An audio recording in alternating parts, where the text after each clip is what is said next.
Welcome to the Slop Farm. Enjoy the video. You've got your clips in Premiere. Now start positioning them.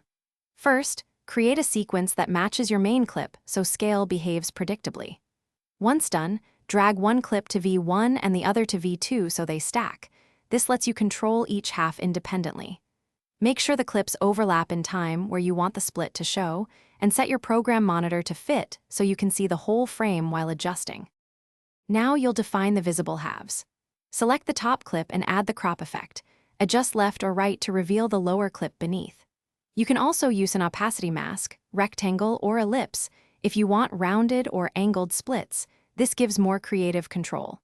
To align edges, nudge position and scale in motion so both sides match visually. If the split moves, set keyframes on the mask path or crop values to animate consistently. Finish by smoothing and balancing the split. Feather the mask or leave a 1-2 pixel overlap to hide seam issues, then match color and contrast using Lumetri so both halves read as one scene. Make sure audio remains synced and adjust levels or pans so voices don't compete.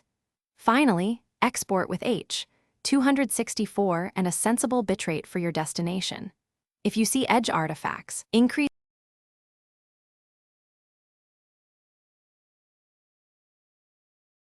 Thanks for watching. Consider subscribing if we helped you today.